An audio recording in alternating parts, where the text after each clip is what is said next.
اللہ کا بڑا فضل ہے، مجھے عادت ہے کبھی کبھار، میں نہیں کہہ رہا کہ کوئی بہت نیک ہوں، جب بھی کچھ توفیق ٹوٹی پھوٹی ملتی ہے دعا مانگنے کا لطف تنہائی میں آتا ہے۔ یہ تو اس لیے تاکہ لوگوں کو تھوڑا سا دعا مانگنے کا سلیقہ آ جائے، تھوڑا سا اللہ کے سامنے گڑ گڑانے کا ذوق پیدا ہو جائے۔ لیکن ہمارے ہاں جیسے ایسے لوگ آپ کو ملیں گے جو سال میں ایک دفعہ نہاتے ہیں عید کے دن، وہ بھی کوئی مشورہ دیتا ہے ان کو، تو ایسے لوگ بھی ہول سیل کے حساب سے موجود ہیں جو سال میں ایک دفعہ دعا کرتے ہیں، اور وہ اس لیے دعا میں آتے ہیں کہ چلو کبھی زندگی میں توفیق نہیں ملی تو آج ختم قرآن ہے، دعا میں شریک ہو جاؤ۔ غنیمت ہے، یہ نہ ہونے سے یہ بھی بہتر ہے۔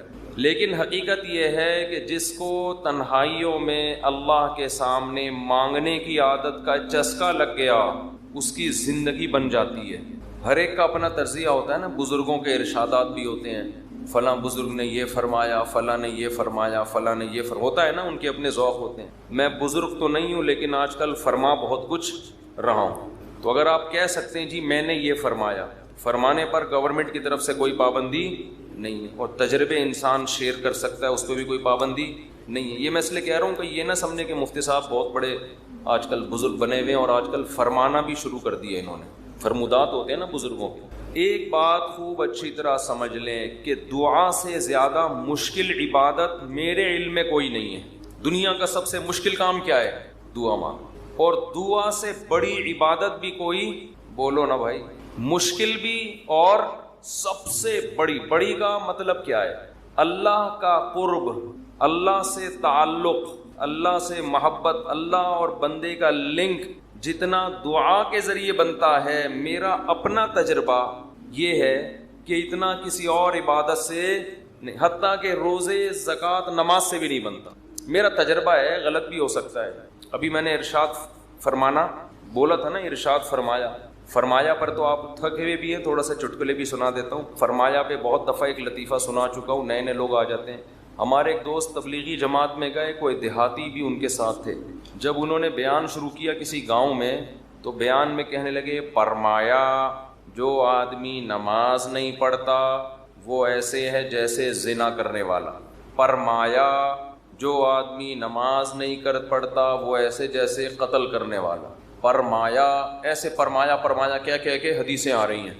یہ صاحب کہتے ہیں میں نے سوچا کہ یار یہ حدیثیں آج میں پہلی مرتبہ سن رہا ہوں، فرمایا ہم نے تو کبھی نہیں سنا کہ نبی نے ایسے فرمایا۔ کہہ رہے میں نے بیان کے بعد اس کو پکڑ لیا کہ یار آج تو نے اتنا کچھ کہا کہ فرمایا، ہم جب کہتے ہیں فرمایا تو مراد نبی نے فرمایا نا، تو یار یہ جو اتنی ساری حدیثیں تو سنا رہا ہے کہ جو نماز نہیں پڑھتا ایسے جیسے قتل کیا، جو نماز نہیں پڑھتا ایسے جیسے زنا کیا، تو کس نے یہ فرمایا؟ کہہ رہے ہم نے فرمایا۔ کیا کہہ رہے؟ ہم نے فرمایا۔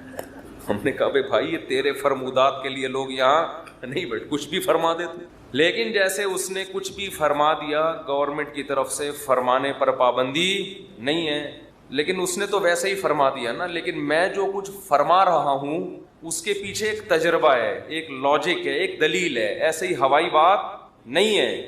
سب سے زیادہ انسان کو اللہ کے قریب کرنے والی عبادت دعا۔ سب سے مشکل عبادت بھی کون سی ہے؟ بولو، دعا۔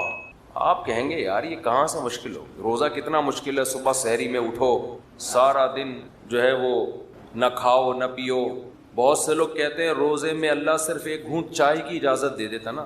صبح جب سحری کے بعد فجر پڑھ کے 1 گھنٹہ سو کے جب اٹھتے ہیں تو ایسا لگتا ہے جیسے قبر سے کسی مردے کو اکھاڑا جا رہا ہے، عجیب سی حالت ہوتی ہے نا اس وقت۔ اسی طرح آفس میں پہنچ جاتے ہیں، پھر اگر ایک آدھ گھونٹ چائے پینے کی اجازت ہوتی کیسے فریش ہو جاتا، لیکن اللہ نے اجازت نہیں دی۔ تو آپ کہہ سکتے ہیں اتنی مشکل عبادت روزہ، مفتی صاحب کہہ رہے ہیں نہیں دعا مانگنا اس سے بھی زیادہ مشکل۔ نماز کتنی مشکل عبادت، لیکن مولانا صاحب کہہ رہے ہیں یہ فرمایا بھی وہی فرمایا ہے جو اس نے فرمایا تھا۔ یہ کیا ہو رہا ہے بھائی؟ اس کو دنیا میں سب سے مشکل بات پتہ ہے کیا ہے؟ الفلاحیہ کا اسپیکر ٹھیک ہو جائے۔ حقیقت یہ کبھی ٹھیک، دیکھو اسٹائل دیکھو، ادھر بھی ڈالا ہوا ہے، ادھر بھی رکھا ہوا ہے، ادھر ایک اور لگا ہوا ہے، پھر بھی بیچارے لگے رہتے ہیں، یہ کہتے ہیں جنات ہیں۔ تو آپ کہہ سکتے ہیں بھائی کیسے مشکل ہے؟ اصل میں دعا، اور ایک اور اشکال ہوگا، آپ کہتے ہیں لوگ تو بہت دعائیں مانگتے رہتے ہیں، کتنی دعائیں مانگتے ہیں نا، صبح و شام دعائیں مارکیٹ میں چل رہی ہیں ہول سیل کے حساب سے۔ اصل میں وہ دعائیں پڑھی جا رہی ہیں، مانگی، بولو، دعا پڑھنا بہت آسان ہے۔ یونس علیہ السلام نے مچھلی کے پیٹ میں لا الہ الا انت سبحانک انی کنت من الظالمین کہہ کے دعا پڑھی نہیں تھی، یہ دعا مانگی تھی۔ اور ہم کیا کر رہے ہوتے ہیں؟ پڑھ رہے ہوتے ہیں۔ جتنے مرد یہاں بیٹھے ہیں، جتنی خواتین بیان سن رہی ہیں اوپر، ان سے گزارش ہے کہ اپنے معمولات میں دعا کا اضافہ کریں اور اللہ سے دعا مانگنے کا معمول بنائیں۔ دعا مشکل کیوں ہے یہ میں بتانا چاہ رہا تھا۔ باقی جتنی عبادتیں ہیں ان میں کتنی ٹینشن ہوتی ہے، وضو کرو، پھر چل کے آؤ، صبح سحری میں اٹھو، روزہ رکھو، دعا میں تو کچھ بھی نہیں ہے، یوں کرو اور پڑھنا شروع کر دو۔ اصل میں دعا نام ہے دل کے لگنے کا، جذبے کے ساتھ مانگنے کا۔ شیطان انسان کو یہ باور کراتا ہے کہ تو مانگتا ہے ملے گا تجھے کچھ بھی نہیں، اس لیے مانگتا ہے ہی نہیں، پڑھتا ہے۔ کیونکہ جب مانگ رہے ہوتے ہیں نا تو پتہ ہوتا ہے کہ ملنے والا، بولو، کچھ بھی نہیں، لیکن چونکہ مسلمان ہیں شاید ٹرائی کر کے دیکھتے ہیں، شاید کچھ ہو جائے، تو زبان تھوڑی گھس جائے گی۔ اس جذبے سے جب دعا مانگی جاتی ہے تو وہ دعا نہیں کہلاتی۔ دعا کا مطلب یہ ہوتا ہے کہ میں نے جس کے دربار میں ہاتھ پھیلائے ہیں وہ بڑا جواد اور کریم ہے، اور نبی نے فرمایا اللہ کو اس بات سے شرم اور حیا آتی ہے کہ کوئی اس کے سامنے ہاتھ اٹھائے اور اللہ ان ہاتھوں کو خالی واپس کر دے۔ جیسے علاقے کا سیٹھ ہو، سخی بھی ہو، کوئی بھیکاری اس کے پاس آئے اور وہ سیٹھ اسے دھکے دے کے نکال دے تو اسے شرم آئے گی اگر وہ غیرت مند ہوگا، تو اللہ سے زیادہ غیرت مند دنیا میں کوئی بھی نہیں ہے۔ تو جن کو یہ احساس ہو جاتا ہے نا کہ جو ہم مانگ رہے ہیں وہ مل رہا ہے، تو آپ سوچو ایک بادشاہ نے آپ کو آفر دے دی کہ یار جو 1 گھنٹے میں جتنا مانگنا ہے مانگ لو، میں سب دے دوں گا، تو آپ سارے کام کاج کو چھوڑ کر کس کو فوکس کرو گے؟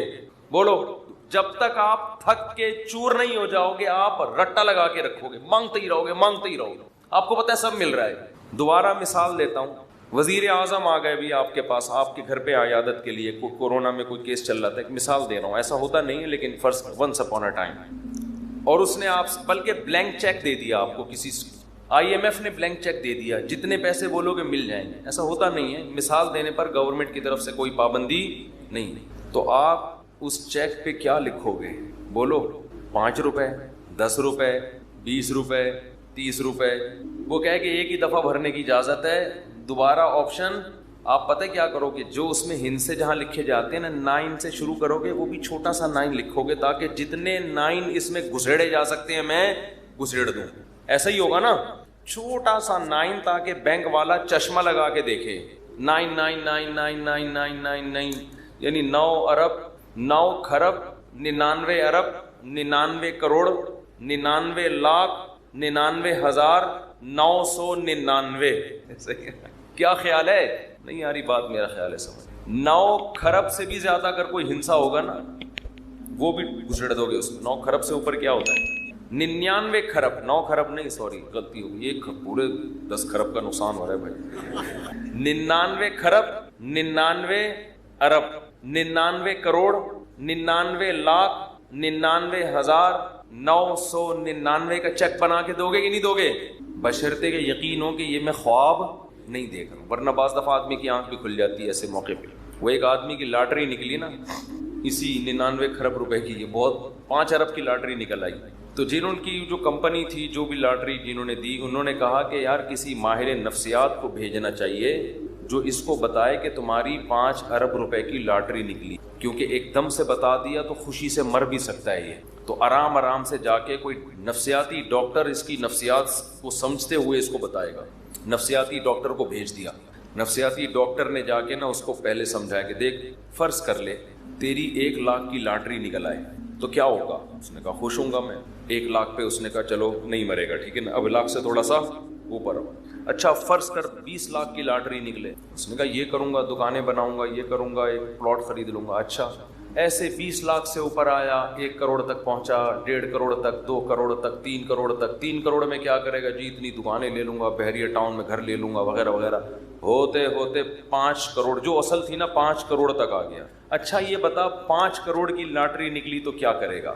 اس نے کہا آدھی تجھے دے دوں گا۔ یہ سننا تھا، ماہر نفسیات کا انتقال ہو گیا۔ ماہر نفسیات کا انتقال ہو، وہ بیچارہ برداشت نہیں کر سکا یہ۔ تو یہ تو میں ایک مثال دے رہا ہوں، 99 کھرب، 99 ارب، 99 کروڑ، 99 لاکھ، 99,999 اشاریہ بھی لگا دے گا آگے، 99999۔ لیکن چونکہ ایسا ہوتا نہیں ہے، IMF کبھی کسی کو ایسے بلینک چیک اس طرح سے نہیں دیتا نہیں، اس لیے ہم یہ سب ہنسی مذاق کی باتیں سمجھی جاتی ہیں۔ لیکن اللہ کا معاملہ ایسا ہے کہ اللہ نے ہم سب کو بلینک چیک، بولو ہے، یہ بلینک چیک پکڑا دیا ہمارے ہاتھ میں، جو لکھنا ہے اس میں لکھ دو، میرے دربار میں پیش کر دو، میں دوں گا جو مانگو گے۔ بولو بھائی، اب جس کو اس پر یقین ہے نا، اس کو جتنا وہ دعا کو فوکس کرتا ہے اتنا کسی اور عبادت کو فوکس نہیں۔ وہ باقی عبادت کرتا بھی اس لیے کہ عبادت کر کے دعا مانگوں گا تو زیادہ قبول ہوگی، عبادت میں دعائیں زیادہ قبول ہوتی ہیں نا۔ تو یہ شیطان نے دماغ میں یہ ڈال دیا ہے کہ اللہ سنتا ہے دعائیں مگر قبول نہیں کرتا، اور اللہ کہتا ہے میں کرتا ہوں قبول، لیکن جس طرح تو چاہ رہا ہے اس طرح نہیں کروں گا میں قبول۔ اس طرح کرنا اگر شروع کر دی تو اللہ کا معاملہ ہمیشہ غیب پر ہے۔ یخشون ربہم بالغیب، جو اللہ سے ڈرتے ہیں بغیر دیکھے، جو اللہ پہ ایمان لاتے ہیں بغیر دیکھے، جنہوں نے جنت پہ یقین کیا بغیر دیکھے، جو جہنم سے ڈرتے ہیں بغیر دیکھے، جنہوں نے عذاب نہیں دیکھا، کیونکہ دیکھ لیں گے تو آزمائش ختم، پھر تو سارے نیک بن جائیں گے، سارے نیک۔ تو اللہ کہتے ہیں بھی مانگو نظر نہیں آئے گا، تو عقل مند لوگ گڑ گڑا کے اللہ سے مانگتے ہیں۔ اور یاد رکھو دعا میں تکبر کبھی مت کرو، تکبر نہیں کرو دعا میں۔ تکبر کیا ہے کہ اللہ کے سامنے روتے ہوئے شرم آ رہی ہے، یہ بہت بڑا تکبر ہے۔ دیکھو کسی دنیا دار سیٹھ کے سامنے انسان کو روتے ہوئے بھیک مانگتے ہوئے شرم آ جائے، یہ غیرت کا تقاضا ہے۔ لوگ کہتے ہیں نا اتنی سی حاجت پہ تو رو کیوں رہا ہے، کہتے ہیں نا لوگ، ارے آپ نے جا کے کسی سے 1,00,000 روپے قرضہ مانگا اور آنکھوں سے آنسو نکل گئے تو ٹھیک ہے وہ ترس کھا کے آپ کو 1,00,000 روپے دے دے گا، مگر اس کی نظر میں آپ کی عزت بڑھے گی یا کم ہو جائے گی؟ کم ہو گیا۔ 1,00,000 کے پیچھے کیا کر رہا ہے؟ ابے یار ایک تو بولتے نہیں ہو نا، پھر مجھے تپ چڑھتی ہے۔ 1,00,000 کے پیچھے آنسو نکال رہا ہے، یہی کہے گا نا ابے میرے سامنے آ کے رویا تھا، ابے تو کل بعد میں تانا بھی دے گا۔ کل آپ جب گاڑیوں میں گھوم رہے ہوگے نا، یہ گاڑیوں سے یاد آیا ایک چھوٹی سی بات وضاحت کر کے میں آگے چلتا ہوں۔ میری بھی آج کل ویڈیو آ رہی ہیں، وہ ایک ریسنگ کار چلا رہے ہیں مفتی صاحب اور ریوو میں جا کے اسٹائل سے بیٹھ رہے ہیں، 6 گارڈ ادھر 4 ادھر، ٹھاک ٹھاک چل رہا ہے۔ یہ ویڈیوز میں نہیں بناتا، نہ میرے چینل پہ اپلوڈ ہوتی ہیں، نہ مجھے یہ شو بازیاں پسند ہیں، یہ زہر لگتی ہیں مجھے یہ شو بازیاں۔ گاڑی چلانا کوئی برا کام نہیں ہے، چاہے اسپورٹ کار ہو، چاہے سوئمنگ ہو، چاہے سوئمنگ کا تو چلو میں نے خود بنا کے ڈالی تھی ویڈیو تاکہ لوگوں میں ایک شوق پیدا ہو سوئمنگ کا، گھڑ سواری بھی ہم نے خود اجازت دی۔ یہ جو گاڑیوں کی گاڑوں واڈوں کی آ رہی ہے نا، یہ لوگوں نے حرکتیں کی ہوئی ہیں، اس کا مجھ سے کوئی تعلق۔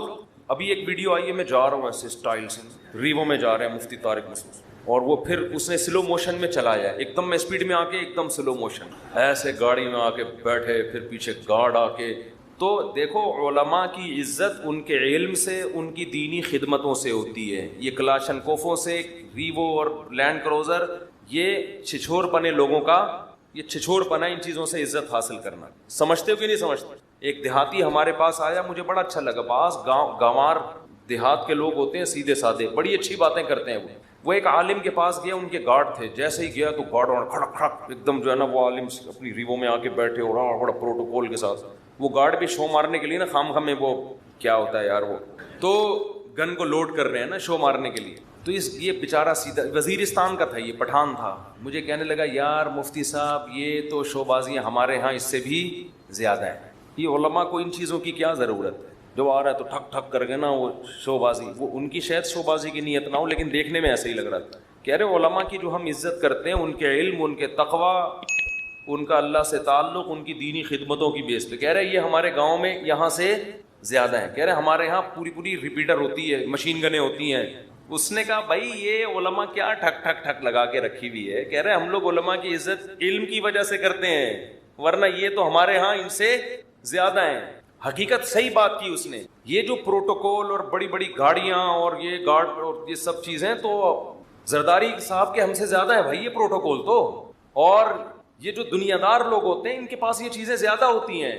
تو یہ چیزیں فخر کرنے کے قابل نہیں ہے, ضرورت کی چیزیں ہیں, ضرورت ہے تو رکھو, نہیں ہے تو نہیں رکھو. نعمتیں ہیں اللہ کی طرف سے, کوئی پابندی نہیں ہے. تو یہ جو ویڈیوز میری اس طرح کی آ رہی ہیں یہ میں نے نہیں بنائی, نہ میں نے کسی کو کھڑا کیا ہوا ہوتا ہے کہ کیمرے سے لے کے میری ویڈیو بناؤ پھر سلو موشن میں لے کے آؤ اس کو. وہ بڑی عجیب اسٹائل میں آئیے جا رہے ہیں جی میں جا رہا ہوں, اور جو گاڑی میں چلا رہا ہوں ضروری نہیں کہ وہ میری ذاتی گاڑی ہو. وہ اسپورٹ کار کا کہہ رہے ہیں مفتی صاحب نے اسپورٹ کاریں بھی رکھی ہوئی ہیں, رکھنا کوئی برا نہیں ہے. مفتی صاحب کو اگر اللہ نے پیسہ دیا ہے آپ اسپورٹ کار بھی رکھیں, آپ گھوڑا بھی رکھیں اپنے پاس, آپ ریوو بھی رکھیں, آپ لینڈ کروزر رکھیں, نہ اللہ کی طرف سے پابندی نہ گورنمنٹ کی طرف سے. لیکن میں ویسے ہی ایک بیان دے رہا ہوں کہ ضروری نہیں کہ جس گاڑی کی میں ڈرائیونگ سیٹ پہ بیٹھا ہوں تو وہ گاڑی کس کی ہو, مفتی صاحب کی ذاتی ہو. ضروری نہیں, امکان ہے کہ ہو بھی سکتی ہے, اور یہ بھی ہو سکتا ہے کہ نہ ہو. انسان کے سامنے آنسو بہانا بے عزتی کی بات ہے, استغنا کے خلاف. اپنی حاجت لوگوں کے سامنے بیان بولو نہ کی جائے. اگر آپ نے کر دی, آپ کسی کے سامنے رو دیے, اس کی نظر میں آپ کی عزت کیا ہو جائے گی, کم. مت رو, اپنے آنسو چھپاؤ لوگوں کے سامنے. ہمارے حضرت فرمایا کرتے تھے اپنی بیماریاں بھی چھپاؤ. کوئی بیماری ہے کس کے بیان کرو, بولو.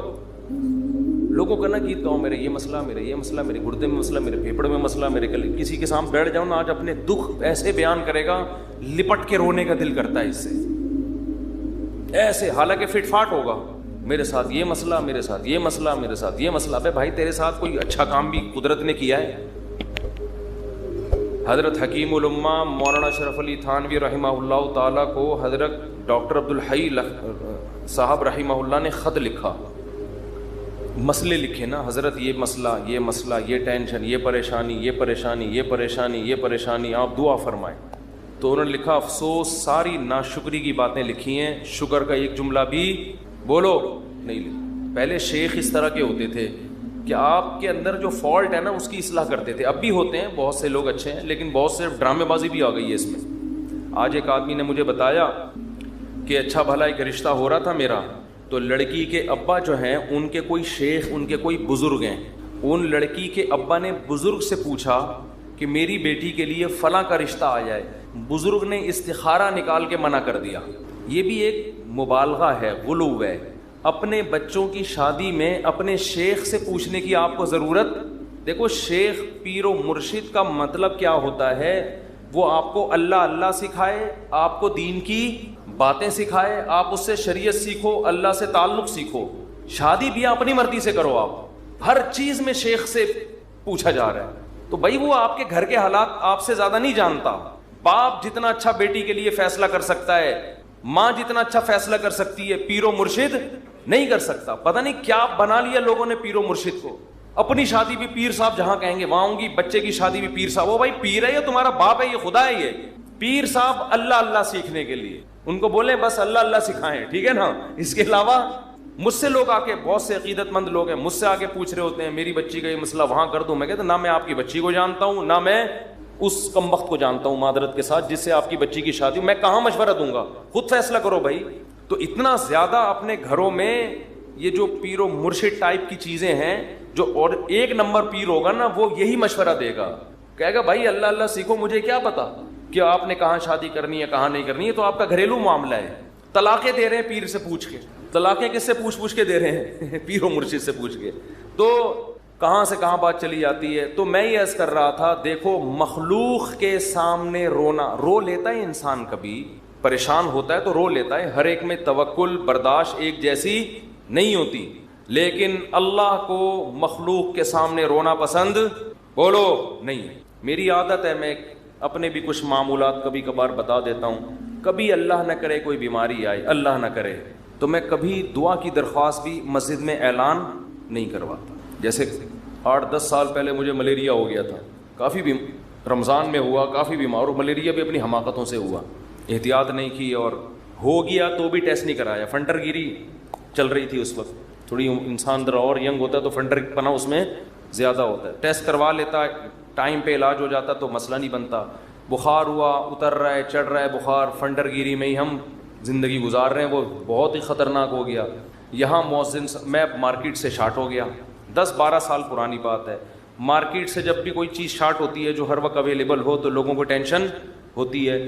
مؤذن صاحب نے یہاں اعلان کر دیا امام صاحب کی طبیعت بہت خراب ہے, تمام حضرات سے دعاؤں کی درخواست. میں نے مؤذن صاحب کی کھچائی کی, میں نے کہا میں نے آپ کو کہا ہے کہ آپ پبلک کو بتائیں کہ امام صاحب کی طبیعت خراب ہے, کیا ضرورت ہے شور مچانے کی؟ طبیعت کا ٹھیک ہونا, طبیعت کا خراب ہونا, یہ سب چیزیں نیچرل ہیں, نارمل ہیں. کبھی ٹھیک ہوگا, کبھی خراب ہوگا, کبھی مرے گا, کبھی جیے گا. ہر چیز کی مسجد سے اناؤنسمنٹ. پھر لوگوں کے فون آنا شروع, سنا ہے آپ بیمار ہو گئے, وہ ایک درد سر بن جاتا ہے انسان کے لیے. صرف ان لوگوں کو انسان بتا دے, اپنے چند بزرگوں کو جن سے اسپیشلی دعا کی درخواست کی جا سکتی ہے. بھئی طبیعت خراب ہے, آپ سے کہہ رہا ہوں کہ آپ میرے لیے دعا کریں. شور مچانے کی, لوگوں میں پبلش کرنے کی اس کو کی ضرورت نہیں ہے. یہ اللہ کو پسند نہیں ہے یہ عادتیں. آج اب دیکھو آبادی بڑھ رہی ہے نا, میں ہر نماز میں کوئی پرچی آ رہی ہوتے میرے فلاں کا بیمار ہے ان کے لیے دعا کرا دیں, میرے چچا کی طبیعت خراب ہے ان کے لیے دعا کرا دیں, میرے فلاں کا انتقال ہو گیا ان کے لیے دعا کرا دیں. اس کا کیا ہوتا ہے, میرے دماغ میں ان کا نام رکھنا مشکل ہو جاتا ہے. نام رکھنا کیا ہو گیا, الحمدللہ اللہ کا گلے کا توق, ایک توق ختم ہو گیا. تو ایک دن ایسا ہوا, فجر کے بعد پرچی, ظہر کے بعد پرچی. اب میں پوری نماز میں بندے کا نام دماغ میں رکھا ہوا ہے کہ وسیم سجاد جو حلیم کی دیگ والے ہیں ان کی طبیعت سیٹنگ چل رہی, نماز کے بعد دعا کرانی, کیونکہ نہیں کرو پھر لوگ ناراض ہوتے ہیں. آپ کو بولا تھا ان کے لیے دعا کراؤ. یا تو پرچی وہاں لے جا کے رکھ دیں نا, زبانی میں اور ٹینشن. تو ایک دن ایسا ہی ہو گیا, مجھے پاس ایک ظہر میں ایک صاحب آئے کہ جی وہ فلاں کی طبیعت خراب ہے. میں نے کہا یار میں ہول سیل کے حساب سے دعا مانگ لوں گا, اے اللہ جس کی بھی طبیعت خراب ہے ٹھیک کر دے یا عافیت سے اٹھا لے. یہ تو نہیں میں نے کہا خیر ٹھیک کر دے اس کو. اور جو دنیا سے جا چکے ہیں اللہ ان سب کی, یہ تو چلتا رہے گا بھائی, کوئی مرے گا کوئی جیے گا. امام کو کیا مرغا بنایا ہوا ہے, کیا بنایا ہوا ہے آپ لوگوں نے امام کو, پورے محلے کی رپورٹیں اس کو, ہر گھر میں وہ فلاں بیمار فلاں. میں نے کہا, انہوں نے کہا نہیں اجتماعی دعا میں یہ ہوتا ہے اللہ ہو سکتا ہے کسی کی سن لے, اللہ ہو سکتا ہے کسی کی سن لے. شاید وہ ادھر کونے میں ایک بندہ بیٹھا ہوا اس کی ٹھا کر کے اوپر. میں نے کہا دیکھو دعا اس کی زیادہ قبول ہوتی ہے جو درد دل سے مانگتا ہے, اور درد دل سے آپ کے ریلیٹو مانگیں گے. کسی کو کیا پتا کہ سجاد حلیم والا کون ہے, وسیم کباڑ والا کون ہے, سلیم گولے گنڈے والا کون ہے, اور شریف پنچر والا کون ہے, کسی کو کیا پتا یار. جب اس طرح دعائیں مانگیں گے لوگ کہیں گے اللہ ہے وہ ٹھیک کر دے, تیری مرضی, نہیں بھی کر تو کوئی اتنی بڑی ٹینشن والی بات نہیں ہے. آپ اپنے خاص محبت والے چاہنے والوں کو بتایا کرو. کوئی بزرگ ہیں جن سے تعلق ہے, یا امام سے خود کہہ دو کہ مفتی صاحب میرے فلاں کی طبیعت خراب ہے آپ دعا کر دیں, کیونکہ آپ کو عقیدت ہے امام صاحب سے شاید ان کی دعا, تو انسان کھڑے کھڑے وہی دعا کر دے. یہ سنت ہے. صحابہ نبی کے پاس آ کے یہ نہیں کہتے تھے کہ مسجد نبوی میں فلاں کے لیے دعا کروا دیں. صحابہ یہ کہتے تھے یا رسول اللہ آپ میرے لیے یہ دعا کر دیں. نبی اسی وقت کھڑے کھڑے ان کے لیے دعا کرتے تھے, اور بہت دفعہ سامنے قبول بھی ہو جاتی تھی. نبی صلی اللہ علیہ وسلم نے ایک دفعہ ارشاد فرمایا کہ میری امت کے 70,000 لوگ بغیر حساب کتاب کے جنت میں داخل ہوں گے جو اللہ پہ بہت زیادہ توکل کرتے تھے. تو ایک صحابی کھڑے ہوئے حضرت عکاشہ مجمع میں, انہوں نے کہا یا رسول اللہ میرے لیے دعا کر دیں, میں بھی انہی میں سے ہوں. یہ نہیں کہا یا رسول اللہ میرے لیے 27ویں رات کو سب کے سامنے دعا کروا دیے گا, بس یا رسول اللہ آپ میرے لیے بھی دعا کر دیں. آپ نے فرمایا اے اللہ اللہم اجعل عکاشۃ منہم, اے اللہ عکاشہ کو بھی ان لوگوں میں شامل کر دے. جب حضرت عکاشہ کی دعا نبی نے مانگی صحابہ کو تو جوش پیدا ہو گیا. ایک اور صحابی کھڑے ہوئے, یا رسول اللہ میرے لیے بھی دعا کر دیں کہ اللہ مجھے بھی ان میں سے کر دے. آپ نے فرمایا سبقک بہا عکاشہ, عکاشہ سبقت لے گئے. کیا مطلب, حدیث کا مفہوم کیا ہے کہ اللہ نے یہ فضیلت اس کے لیے رکھی تھی جو اس فضیلت پہ بہت زیادہ حریص ہو, اور یہ حرص عکاشہ میں ہے کیونکہ انہوں نے کسی اور کے کھڑے ہونے کا انتظار نہیں. یہ بذریعہ وہی نبی کو پتہ چلا نا کہ یہ اللہ اسی کے لیے قبول کرے گا جو پہلے نمبر پہ کھڑا ہو کے دعا مانگے گا, دوسروں کے لیے آپشن نہیں ہے.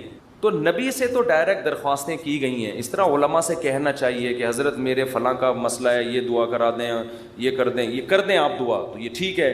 لیکن اجتماعی پرچیاں دے دے کے دعائیں کا کبھی کبھار ٹھیک ہے، اس کا معمول بنانا ٹھیک نہیں ہے۔ اپنے غم کو کس کے سامنے بیان کریں؟ اللہ کے سامنے۔ اس کو پبلش کرنا، آج فلاں کے ساتھ یہ مسئلہ مجھے اچھا نہیں لگتا، کبھی ذرا سی طبیعت خراب ہوئی، وہ ملیریا ہو گیا تھا، تو یہاں پھر دعائیں شروع، مفتی صاحب بیمار، ابے بھائی اللہ کے سامنے بیان کرو، کیوں پبلک؟ پھر تبلیغ ترس کھا رہی ہے، اچھا نہیں لگتا کہ کوئی آپ پہ آ کے ترس کھائے، بیچارہ کہے آپ کو، لوگ کہیں گے مفتی صاحب بیچارے، مجھے تو اچھا نہیں لگتا بھائی، مجھے آ کے کوئی کیا کہے، بولو بیچارہ۔ بھائی ہم تو بیچارے نہیں، ہم اللہ کے سامنے بیچارے ہیں، آپ کے سامنے فنٹر ہیں، ہم ایسے ہی رہو، تو کون ہے اور کیا وہ تو کون ہے، میں بیچارہ ہے۔ ایک شاعر کا شعر ہے بڑا زبردست، اللہ بچا کے رکھے، استغنا کے ساتھ ہی رکھے، لیکن لوگوں کے سامنے کمزوری ظاہر کرنا، ہمارے فرماتے کوئی دوا بھی کھاتے ہو نا لوگوں سے چھپ کے کھایا کرو، کوئی بھی دوا کھا رہے ہو لوگ اپنی بیماری لوگوں کے سامنے ایسے نکلو، یہ کوئی بیماری نہیں، فٹ فاٹ، بے شک چھپ چھپ کے کچھ بھی کھا رہا ہو، ٹھیک ہے نا، لوگوں کے سامنے مت غم کو ظاہر کرو۔ تو ایک شاعر نے بڑی اچھی بات کی ہے، رحموتک خیر من رحموتک، کہ لوگ تجھ سے ڈریں، یہ بھی غلط ہے نا، ظالم سے لوگ ڈرتے ہیں نا، لوگ تجھ سے ڈریں، لوگوں کے دل میں تیرا خوف ہو، یہ غلط ہے، لیکن اس سے بہتر ہے کہ لوگ تجھ پہ ترس کھائیں۔ نہیں آ رہی بات؟ دیکھو دو غلط چیزیں ہیں، لوگ آپ سے ڈریں، یہ بھی کیا ہے؟ غلط، یہ تو ظالم ہونے کی علامت ہے نا، ظلم کر رہے ہو آپ، لوگوں کو ڈرا رہے ہو، لیکن اس نے کہا یہ غلط ہے، مگر اتنا نہیں جتنا یہ غلط ہے کہ لوگ آپ پہ ترس کھائیں، یہ زیادہ غلط ہے، یہ آپ کے کمزور ہونے کی، یہ آپ کے بے عزت ہونے کی دلیل ہے۔ ظالم کی بھی عزت ہو جاتی ہے، ڈر سے ہوتی ہے، مظلوم جس پہ ظلم ہو رہا ہوتا ہے نا، اور وہ رو رہا ہوتا ہے ظالم کے سامنے، اس کی معاشرے میں عزت نہیں ہوتی، اور عزت بڑی چیز ہے۔ تو ہاں، ہر ایک کو ایک ہی لاٹھی سے نہیں ہانکنا چاہیے، ایک حد تک لوگ برداشت کرتے ہیں، اس کے بعد انسان کے حوصلے پست ہو جاتے ہیں، تو اس لیے ان چیزوں کا معمول ختم کریں، لوگوں کے سامنے مت بتائے کریں یہ ہو گیا فلان ہو گیا، اللہ کے سامنے روئے انسان، اللہ کے سامنے اپنی حاجت۔ تو لوگوں کے سامنے اپنا غم بیان کر کے رونے سے عزت بڑھتی ہے یا کم ہوتی ہے؟ کم۔ اللہ کے سامنے رونے سے، اپنا غم بیان کرنے سے عزت کم نہیں ہوتی، بلکہ اللہ کی نظر میں عزت بڑھ جاتی ہے۔ ہمارا معاملہ الٹا ہے، پبلک کے سامنے روتے ہیں اور اللہ کے سامنے روتے ہوئے ہمیں شرم آتی ہے۔ میں نے دیکھا لوگ دعا میں منہ پہ ہاتھ رکھ لیتے ہیں، اگر ان کو کبھی رونا بھی آ رہا ہو، بھائی کھلے عام رو، کوئی مسئلہ نہیں ہے، یہ اللہ کے سامنے رو رہے ہو۔ ہاں، لوگوں کو دکھانے کے لیے مت رو، آج کل ٹیلی ویژن میں اس قسم کی چیزیں بھی موجود ہیں، پروگرام چل رہے ہوتے ہیں رونے کے، اشتہار لگے ہوتے ہیں ہمارے ہاں، رو رو کے دعائیں مانگی جائیں گی، آدمی حیران ہوتا ہے، تم نے پہلے سے ہی اشتہار لگا دیا اور بالفرض تمہیں رونا نہیں آیا تو پبلک کہے گی تم نے اعلان تو یہ کیا تھا رو رو کے دعائیں مانگی جائیں گی، کم بخت رو کیوں نہیں رہا ہے اب تو یہ ناٹک اور یہ ڈرامے اللہ کو پسند نہیں ہے۔ اور کمال کی بات یہ کہ ہمارے نبی نے فرمایا اللہ سے رو کے دعا مانگو، رونا نہ آئے تو ٹینشن کی بات نہیں ہے، رونے والی صورت بنا لو، انداز رونے والا ہو، اسٹائل رونے والا ہو، جیسے بھکاری مانگ رہے ہوتے ہیں، دیکھو رونا نہ آئے اور انداز رونے والا بنا لے، یہ رونے سے بھی زیادہ بہتر ہے، کیونکہ اللہ کہتا ہے کہ اس کے بس میں جو ہے وہ اس نے چھوڑا نہیں ہے، کیونکہ جب رونا آتا ہے تو دعا میں دل لگتا ہے، رونا نہیں آتا تو دعا میں دل نہیں لگتا، پھر بھی انسان مانگتا ہے، یہ ادا اللہ کو زیادہ پسند ہے۔ بہت مشکل ہے بات سمجھانا، بہت، آج کل لوگ کہتے ہیں نا عبادت میں دل ہی نہیں لگ رہا، ارے عبادت میں دل لگے گا تو وہ تو مزہ آئے گا نا عبادت میں، کمال تو جب ہے جب دل نہ لگے پھر بھی کرو عبادت، پھر بھی عبادت کرے انسان۔ تو اللہ کے سامنے روتے ہوئے شرم محسوس بولو نہیں کرنی، جیسے اذان کہتے ہوئے شرم نہیں آنی چاہیے۔ سفر میں جب ہم جاتے ہیں نا، بعض دفعہ ٹرین جنگل سے گزر رہی ہوتی ہے، علماء کہتے ہیں کہ اگر ایسی جگہ نماز پڑھنی ہے جہاں قریب میں کوئی محلہ نہیں ہے، اذان نہیں ہوئی ہے، تو فرض نماز کے لیے پھر آپ کو کیا اذان کہنی ہے، وہاں اذان پڑھنی ہے۔ اب میں نے وہاں نمازیوں کو بھی دیکھا، ان کو اذان دیتے ہوئے شرم آ رہی ہوتی، ٹرین میں اذان دیتے ہوئے لوگ کیا کہیں گے؟ ملا، لوگ کیا کہیں گے؟ ملا کہیں گے۔ ابے یہ تو پورا ملا نکلا۔ ہمارے محلے میں ایک صاحب کا رشتہ ٹوٹا اسی چکر میں، اچھا بھلا نوجوان، فٹ فاٹ، کھاتا پیتا، خوبصورت آدمی، اس کے لڑکی والے آ گئے گھر میں منگنی کرنے کے لیے، اتنے میں اذان کی، لڑکا گھر میں نہیں تھا، اذان کی آواز آئی۔ اب لڑکے والوں نے فخر سے بتایا کہ پتہ ہے ہمارا بیٹا اذان دے رہا ہے، یہ جو اذان ہے نا یہ ہمارا بیٹا دے رہا ہے۔ لڑکی والوں نے کہا ابے یہ تو ملا نکلا، یہ کیا نکلا؟ یہ سچا واقعہ بتا رہا ہوں. اس بیس پہ انہوں نے رشتہ توڑ دیا. تو کل قیامت میں پتہ چلے گا بھائی، اللہ کہے گا جاؤ ان لبرل لوگوں کے ساتھ اسی جہنم کی آگ میں جاؤ. وَإِذَا نَادَيْتُمْ إِلَى الصَّلَاةِ اتَّخَذُوهَا هُزُوًا وَلَعِبًا. قرآن کہتا ہے جب تم اذان دیتے ہو تو یہود و نصارہ اس اذان کا مذاق اڑاتے ہیں. تو اللہ کا نام آسمانوں میں بلند کرتے ہوئے ہمیں شرم محسوس نہیں کرنی چاہیے. اس لیے کبھی جنگل میں، ٹرین میں، جہاں ٹرین اگر اسٹیشن پہ ہے تو اذان کی ضرورت نہیں ہے، لیکن اگر جنگل میں ہے اور آپ نے فرض نماز پڑھنی ہے تو ایسے ٹرخانے والے طریقے سے نماز نہ پڑھا کرو، بلکہ پراپر طریقے سے کھڑے ہو کر قبلہ تلاش کرو کدھر ہے، پراپر طریقے سے اذان دو. اس میں اگر شرم آ رہی ہے تو اور زیادہ دو، ٹھیک ہے نا. اللہ کو بتاؤ کہ اللہ ان کمبختوں کو نماز چھوڑتے ہوئے شرم نہیں آ رہی تو مجھے تیرا نام بلند کرتے ہوئے شرم کیوں آئے گی؟ اذان بہت بڑی عبادت ہے، اللہ کی کبریائی آسمانوں میں بلند ہوتی ہے. اور ایک بات اذان پہ آئی ہے تو یہ بھی بتا دوں، اذانیں بہت لمبی کھینچنا یہ سنت نہیں ہے. آج کل اذان شروع ہوتی ہے اللہ، وہ اتنا کھینچتا ہے اذان کو، اتنا کھینچتا ہے. یہ مد کہیں بھی ثابت نہیں ہے اذان میں. دیکھو اللہ اکبر میں جو الف کی مقدار ہے نا، اللہ، یہ اللہ ہی ہے بس، اللہ نہیں ہے کہیں بھی. تجوید کی روح سے ادھر مد بنتا ہی نہیں ہے.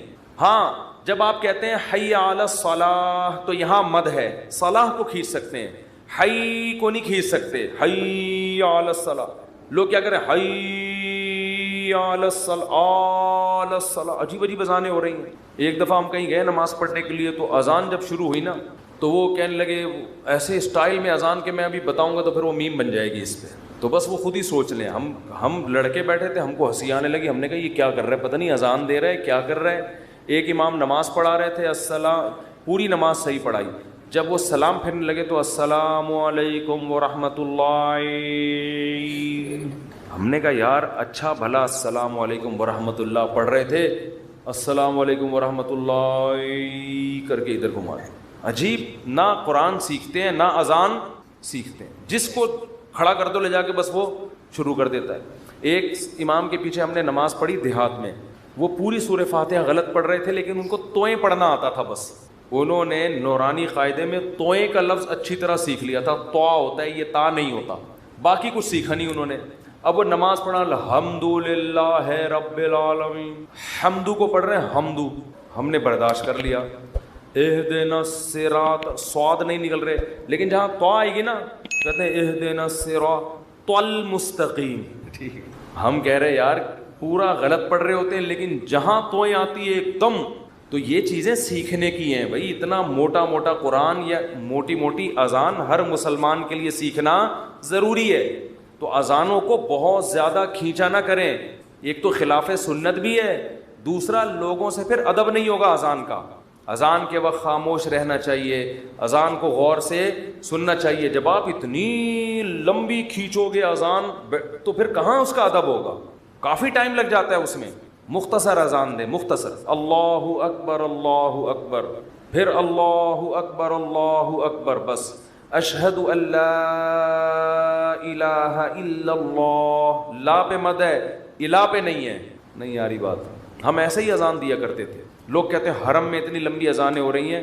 وہ حرم کا ماحول ہے، ایک حرم کی ایک برکت ہے، وہاں لمبی اذان ہی تو سننے کے لیے جاتے ہیں لوگ. بہت سے عرب علماء کو اس پہ بھی اشکالات ہیں. بہت سے عرب تو کہتے ہیں یہ حرم میں بھی جو اتنی لمبی ہو رہی ہے یہ خلاف سنت ہے، لیکن وہ تو حرم کا معاملہ ہے، ان کو اپنے حال پہ چھوڑ دو. وہ پھر بھی وہاں مسئلہ یہ ہے کہ وہاں کا تو ماحول ہی ایسا ہے نا. نارملی جب آپ اذان دیں تو اتنی لمبی اذان نہیں ہونی چاہیے کہ لوگوں کے لیے اس وقت خاموش رہنا، اس کا ادب کرنا ایک آزمائش بن جائے. اور پھر اسپیکر اتنے بھاری بھرکم نہیں ہونے چاہیے کہ اس اذان سے لوگوں کے کان کے پردے پھٹنا شروع ہو جائیں. اس سے لوگ پھر ان شاعر اسلام کی عزت کرنے کے بجائے توہین کرنا شروع کر دیتے ہیں. خاص طور پہ غیر مسلم ممالک میں جہاں آپ کو کوئی اذان کی پرمیشن دے دے تو اعتدال سے اذان دیں، ان کے آرام کا خیال رکھیں. تو جلدی سے میں یہ بات کو ختم کروں. دیکھو دعائیں مانگنے میں شرم اور آر محسوس نہ کرو. اللہ کے سامنے گڑ گڑانے میں شرم اور آر محسوس نہ کرو، اس کا معمول بنا لو. حضرت عمر فرمایا کرتے تھے کہ میری دعا قبول ہو رہی ہے یا نہیں مجھے اس سے غرض نہیں ہے، مجھے اس سے غرض ہوتی ہے کہ مجھے دعاؤں کی توفیق مل رہی ہے کہ نہیں مل رہی. تو جتنی دعائیں ڈاکٹر ٹھیک کرے گا، جا مانگ ڈاکٹر سے، میری مرضی میں ٹھیک کروں نہ کروں، لیکن تو نے یہ بتا دیا ہے کہ تو مجھے اپنا محتاج، تو اپنے آپ کو میرا محتاج نہیں سمجھتا. تو نے اپنے عمل سے یہ ثابت کر دیا ہے کہ تو اپنے آپ کو نہیں سمجھتا کہ میں اللہ کا محتاج ہوں. تو نہیں سمجھتا کہ اللہ سب کچھ کر سکتا ہے. اس لیے اللہ کی نظر میں دعا کی ویلیو ہے. اگر آپ کا کوئی مسئلہ اٹکا ہوا ہے اور آپ اس کے اسباب اختیار کرتے ہو، دعا نہیں مانگتے، اللہ کہتے ہیں تیرا یہ خیال ہے کہ مسئلے میں دور نہیں کر سکتا، مسئلے تیرے گورنمنٹ دور کرے گی. تو یہ تکبر ہے جو آپ کو سزا کا ذریعہ بنے گا اور برکتیں چھین لے گا آپ کی زندگی سے. اس لیے قرآن کے الفاظ دیکھو، وقال ربکم ادعونی استجب لکم. اللہ کہتے ہیں کہ مجھ سے دعا مانگو، میں تمہاری دعا کو قبول کروں گا. ٹھیک ہے بھائی، یہ آپشن ہے نا. آپ بتاؤ جب کوئی گورنمنٹ کسی کو کوئی آپشن دیتی ہے یا کوئی بینیفٹس دیتی ہے تو گن پوائنٹ پہ تھوڑی دیتی ہے. بھائی گورنمنٹ نے یہ کہا کہ قرضہ ملے گا بغیر سود کے، غریب لوگوں کو چاہیے اپنا مکان بنائے، یہ کہے گی نا گورنمنٹ. آگے دھمکی تو نہیں دے گی جس نے قرضہ نہیں لیا نا ہم سے مکان بنانے کے لیے اس کو شوٹ کر دیا جائے گا. ایسی دھمکی دے گی کبھی؟ تو یوں ہی کر دو اگر منہ سے نہیں نکل رہا کچھ ہے. دھمکیاں دے کے کبھی کسی کو کوئی سہولت دی جاتی ہے؟ ہاں دیہاتی مائیں کرتی ہیں ایسا. وہ ایک آدمی نے پرینک بنایا کہ انگریزوں کی مائیں اور پاکستانیوں کی مائیں میں کیا فرق ہے. بڑا زبردست تھا. انگریز کی ماں کھانا لا کے رکھ دے گی، کھانا ہے کھا، نہیں تو یہاں سے دفع ہو جا. ٹھیک ہے نا. پاکستانی اور دیہاتی ماں کیا کرے گی؟ وہ میرا بیٹا کھا لے، یہ میں نے تیرے لیے پکائی ہے بریانی، میں نے تیرے لیے یہ پکایا ہے. پہلے منتیں کرے گی، بچہ نہیں کھائے گا تو دھمکیاں دینے پہ آ جائے گی اس کو، کھا ورنہ میں تھپڑ ماروں گی تیرے کی. بے غیرت، تو نے بنوایا کیوں مجھ سے؟ یہ مجھے پتہ نہیں ہے. یہ تو نارملی ایسا ہوتا نہیں ہے کہ آپ کسی کو کوئی نعمت دے رہے ہو اور ساتھ میں بندوق نکال کے بولو کہ یہ لو. کسی کو آپ نے ہدیہ دیا، 100 روپے، 1000 روپے، 500 روپے آپ نے کسی کو دیے یا آپ کی خدمت میں، وہ کہہ رہے یار میں تو ابھی ضرورت نہیں ہے، آپ کا بڑی نوازش، آپ بندوق نکال لے، تو یہ ہدیہ رہے گا؟ یہ ہدیہ تھوڑی رہے گا. تو کوئی بھی جب حکومت یا کمپنی کسی کو سہولت دیتی ہے تو وہ گفٹ کو پھر گفٹ ہی قرار دیتی ہے. لیکن اللہ کا اسٹائل یہاں پہ بالکل، انداز بالکل الگ ہے. اللہ کیا کہتے ہیں؟ مجھ سے مانگو. یہ بینیفٹس مل رہے ہیں نا اللہ کی طرف سے، ہے بھائی. اللہ کیا کہہ رہے ہیں؟ مجھ سے مانگو اور میں جو مانگو گے میں وہ تمہیں دوں گا. بس یہ اللہ ٹھیک ہے، ہمیں تو نے بتا دیا کہ ہم مانگیں گے اور تو دے گا، ہمیں یہ بات پتہ چل گئی. اب ہماری مرضی، ہم جب چاہیں تو اس سے مانگے. ہمیں یہ سہولت کا پتہ چل گیا، اب ہماری مرضی، اب ہمارے پر. کہتے ہیں اٹس اپ ٹو یو. کہتے ہیں نا یہ اب آپ کے اوپر ہے، آپ مانگے یا نہیں مانگے. نہیں آگے اللہ نے بندوق نکال لی ہے. ٹھیک ہے نا، بندوق نکال لی. اللہ کہتے ہیں ان الذین یستکبرون عن عبادتی. یاد رکھو مجھ سے مانگنے میں تکبر کیا. میں نے تو کہا ہے مانگو، اگر نہیں مانگا کبر سے کام لیا کہ نہیں جی ہم نہیں مانگ رہے، سیدخلون جہنم داخرین، ذلیل کر کے جہنم کی آگ میں پھینک دوں گا. اڑے بھائی اللہ تو ہمیں گفٹ دے رہا ہے دعا کا یا جرمانہ لگا رہا ہے؟ کیا کر رہا ہے؟ سمجھ میں آنے والی بات ہے؟ کوئی سمجھ میں آنے والی بات بالکل سمجھ میں نہیں آ رہی ہے. یہی وجہ ہے کہ قرآن میں اور مقام پہ جب اللہ نے کہا نا میری یہ نعمتیں کھاؤ، تو پھر یہ نہیں کہا نہیں کھاؤ گے تو یوں کر دوں گا. یہ نہیں کہا. اللہ نے قرآن میں کہا کلو وشربو، کھاؤ اور پیو، حد سے تجاوز نہ کرو. یہ نہیں کہا اگر نہیں کھایا نا تو جہنم میں پھینک دوں گا. یہ کہا قرآن نے. کیا ہو گیا بھائی؟ اللہ نے کہا فن کے ہو، نکاح کرو.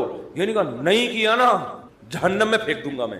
بشرطے کہ گناہ سے بچے انسان. گناہ کرو گے پھر تو جاؤ گے جہنم میں. لیکن جو بھی اللہ نے نعمتیں دی ہیں ان کو بندوق کی نوک سے نہیں اللہ نے کہا، کیونکہ وہ نعمت پھر نعمت رہتی نہیں ہے، وہ نعمت تھوڑی رہتی ہے پھر وہ.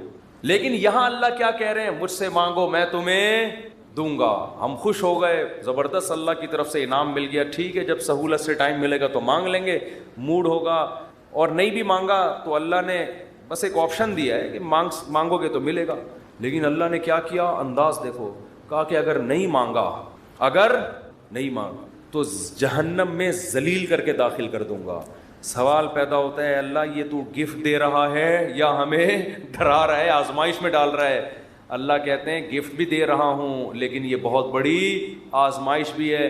کیونکہ اگر کوئی بہت بڑا سیٹ آپ کو ایک خالی چیک دے اور کہے اس پہ پیسے لکھو اور سائن کر دو اور آپ اس چیک کو اٹھا کے اس کے سامنے ڈسٹ بن میں ڈال دو. اس کا مطلب آپ کا یہ نہیں ہے کہ آپ کو پیسوں کی ضرورت نہیں ہے, آپ کا سیٹھ کے بارے میں خیال ہے کہ اس نے جھوٹا چیک دیا ہے, یہ جھوٹ بول رہا ہے, ورنہ کبھی آپ اس کو ڈسٹ بن میں اٹھا کے نہیں پھینکتے.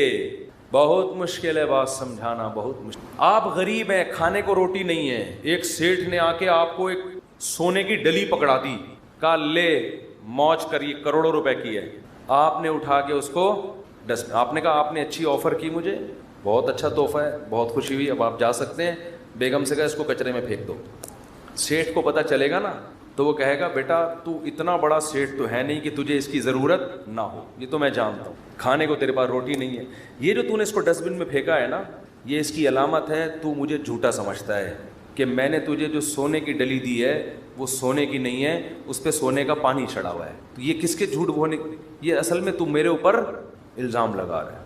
اللہ کہتے ہیں مانگو. اللہ کو پتہ ہے کہ ہم سب محتاج ہیں, ہمارے درجنوں مسائل ہیں, ایسا دنیا میں کوئی نہیں ہے جس کے سارے مسئلے حل ہو گئے. مسئلہ حل ہوتا ہے تو 20 مسئلے پیدا کر کے حل ہوتا ہے وہ. اب دیکھو کتنے مسائل ہیں, کسی کوئی بے روزگار ہے, پیسے نہیں ہیں, پیسے آ گئے تو خطرات بڑھ گئے, ڈکیتی کا خطرہ, پیسے آ گئے تو 10 مسائل کھڑے ہو گئے, اور کوئی مسئلہ کھڑا ہو گیا, گردے کا مسئلہ ٹھیک ہوا, ہارٹ کا پیشنٹ بن گیا, اور 20 قسم کے مسائل ہیں نا. سب کچھ ٹھیک ہے تو پھر بھی سکون نہیں ہے زندگی میں, نیند نہیں آ رہی, نیند کی گولیاں کھا کے سو رہے ہیں. دنیا میں ٹینشن لیس آدمی کوئی بھی نہیں ہے. اب اللہ نے کہا مانگو. اب ہمیں اللہ نے بلینک چیک دے دیا ہے کہ جو لکھو گے میں دے دوں گا تمہیں. آپ نے اللہ کی اس آپشن کو, اللہ کی اس نعمت کو اٹھا کے ڈسٹ بن میں پھینک دیا. آپ ہر ایک کے در پہ جا کے اپنی حاجتیں بیان کرتے ہو, کبھی تھانے میں پہنچے ہوئے ہوتے ہو, کبھی ڈی سی آفس پہنچے ہوئے ہوتے ہو, کبھی ڈی ایس پی کے پاس پہنچے ہوئے ہوتے ہو, کبھی وزیر اعظم سے رابطے کی کوشش میں, کبھی مسجد کے امام سے آ کے کہہ رہے ہوتے چڑیل آ گئی ہے, کوئی دم درود کر کے اس کو بھگا دو گھر سے. 10 قسم کے, لیکن اللہ کا دروازہ کھٹکھٹانے کے لیے تیار نہیں ہو تو یہ اس کی علامت نہیں ہے کہ آپ کے مسائل حل ہو گئے, یہ اس کی علامت ہے کہ آپ نے اللہ کی آفر کو ہلکا سمجھا ہے, اللہ کو معاذ اللہ آپ نے جھوٹا سمجھا ہے, اللہ کو معاذ اللہ آپ نے اس کے بیان کو سیاسی بیان سمجھا ہے. لیکن جو ایمان والے لوگ ہیں وہ اللہ کی اس آفر سے فائدہ اٹھاتے ہیں. کتابوں میں لکھا ہے کہ یعقوب علیہ السلام کے بیٹے جب ان سے بچھڑے تھے, اتنی اللہ سے دعائیں مانگی کہ ان کے گھٹنے سجدے میں گر گر کے دعائیں مانگ مانگ کے ان کے گھٹنوں اور بازوؤں پہ نشان پڑ گئے تھے. انبیاء بہت دعائیں مانگتے ہیں, ہر بات میں دعا, ہر بات میں دعا. قرآن کہتے ہیں مجاہدین جو میدان جنگ میں لڑائی کے لیے اترتے ہیں وہ کیا دعا مانگتے تھے؟ ربنا افرغ علینا صبرا وثبت اقدامنا, اے اللہ ہمارے اوپر صبر کو انڈیل دے, ہمارے قدموں کو مضبوطی سے جما دے اور ہمیں ان دشمنوں پر فتح دے. تمام اسباب وسائل کے ساتھ اترے ہیں, مگر دعائیں کس سے مانگ رہے ہیں؟ اللہ سے. بدر میں دیکھو اللہ نے ہمارے نبی سے وعدہ کیا تھا مدد کروں گا, لیکن صحابہ کہتے ہیں نبی پوری رات مصلے پہ سجدے میں روتے رہے ہیں, اللہ سے مدد کی دعائیں مانگتے رہے ہیں, حالانکہ اللہ نے تو مدد کا وعدہ کیا ہے, پھر بھی مانگ رہے ہیں اے اللہ اگر یہ 313 شہید ہو گئے تو تیری دنیا میں عبادت کرنے والا کوئی بھی نہیں ہوگا. اللہ کو واسطے بھی دے رہے ہیں. جہاں پیغمبروں کے ساتھ کوئی زکریا علیہ السلام کی اولاد نہیں, اللہ سے اولاد مانگ رہے, پوری زندگی اسی میں گزر گئی, بڑھاپے میں جا کے اولاد ملی ہے. تو سارے پیغمبروں کا اللہ نے یہی تذکرہ کیا, ہر بات میں دعا. سلیمان علیہ السلام جو حاجت پوری ہو رہی ہے فوراً کیا کر رہے ہیں؟ اللہ سے دعا.